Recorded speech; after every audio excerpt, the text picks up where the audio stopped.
بسم اللہ الرحمن الرحیم۔ دستک پروگرام کے ساتھ میں ہوں تنزیل الرحمان۔ آج ایک نیا چلن عام ہوتا جا رہا ہے۔ جب بھی کوئی صحافی انویسٹیگیشن رپورٹنگ کرے، سوال اٹھائے یا کسی معاملے کی تہ تک جائے تو جواب تحقیق سے نہیں بلکہ دباؤ سے دیا جاتا ہے، کبھی پولیس کے ذریعے، کبھی اثر رسوخ کے ذریعے، اور کبھی سیدھا الزامات کی لائن لگا دی جاتی ہے۔ بلیک میلنگ، بھتہ، کردار کشی جیسے الفاظ سچ کو دبانے کا آسان ہتھیار بن چکے ہیں۔ حالانکہ سوال یہ ہے، کیا کسی پر الزام لگانے سے پہلے کم از کم اتنا ثبوت بھی ضروری نہیں ہوتا کہ بات کہاں سے شروع ہوئی؟ گزشتہ دنوں کچھ طلباء نے گفتگو میں بتایا کہ مبینہ طور پر LLB کے امتحانات میں کچھ طلباء کی جگہ تجربہ کار افراد سے پیپر کروائے جانے کے واقعات سامنے آئے ہیں۔ یہ بات جب میڈیا کے ذریعے عوام تک پہنچی تو شور مچ گیا،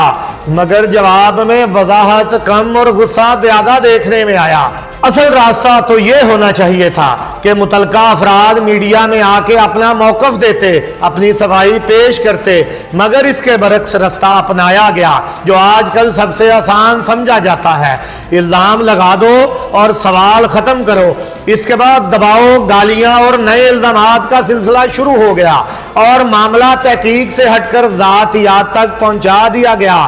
پولیس کو دی گئی درخواست میں موقف یہ سامنے آیا کہ صحافی کی جانب سے ناجائز مطالبہ کیا گیا، مختلف ذرائع سے ناجائز کام کرنے کا کہا گیا،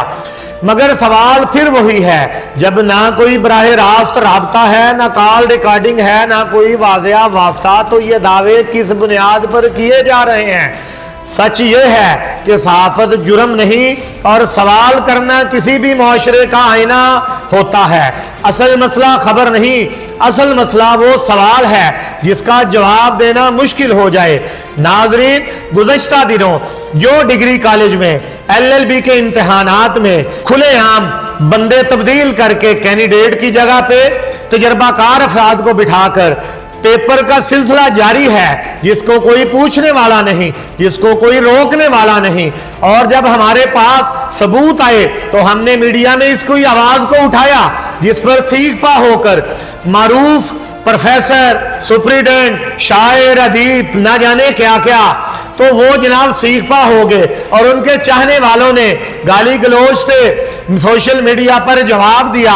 اور انہوں نے خود تھانہ میں ایک درخواست گزار دی جس کا کوئی سر پیر ہی نہ تھا، اور دوران انکوائری وہ اس بات کو مانتے نظر آئے۔ LLB کے امتحانات میں کینڈیڈیٹ کی جگہ دوسرے لوگ بیٹھتے ہیں، اور میں نے کئی افراد کو پکڑا ہے جس پر DSP صاحب نے یہ سوال کیا کہ آپ نے پکڑے جانے والے افراد کے خلاف کوئی FIR درج کروائی ہے،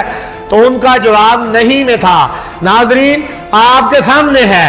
اگر کوئی بھی بندہ نقل کرتے پکڑا جائے تو سب سے پہلے اس پہ مقدمہ درج ہوتا ہے اور اس کی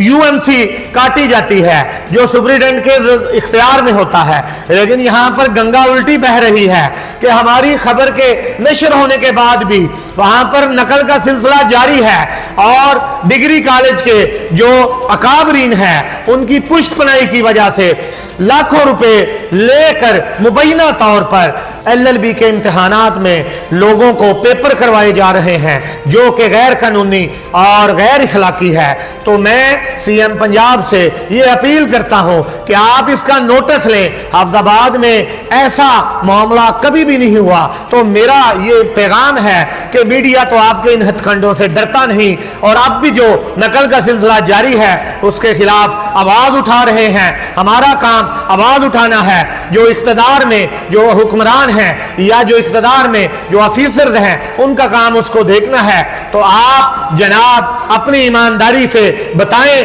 میڈیا میں آ کے بتائیں کہ آپ نے جن کو پکڑا ہے، جن کا آپ دعویٰ کر رہے ہیں، آپ نے کس کے خلاف مقدمہ درج کروایا ہے۔ ہماری خبر کے چلنے سے پہلے آپ نے کوئی پیپر ورک کیا ہے تو وہ بتائیں، اور جو 10,000 روپیہ آپ کے جائز اکاؤنٹ میں آیا، آپ کا حق بنتا تھا کہ آپ کو جب پتہ چلا میڈیا کے توسط سے کہ یہ پیسے آپ نے رشوت نہیں لی، آپ کے جائز اکاؤنٹ میں ٹرانسفر ہوئے ہیں، تو آپ اس کو اسی جائز اکاؤنٹ میں واپس بھیج دیتے، نہ کہ نکلوا کے اس کو استعمال کرتے۔ اور CM پنجاب سے میں اپیل کرتا ہوں کہ حافظ آباد میں ڈگری کالج میں یہ جو نقل مافیا متحرک ہے، اس کے خلاف فوری ایکشن لیا جائے اور جو پنجاب یونیورسٹی کے چانسلر، وائس چانسلر یا کنٹرولر ہیں وہ ان سے بھی مطالبہ کیا جاتا ہے کہ اس معاملے کو دیکھا جائے اور اس پہ ایک انکوائری ہولڈ کی جائے۔ شکریہ۔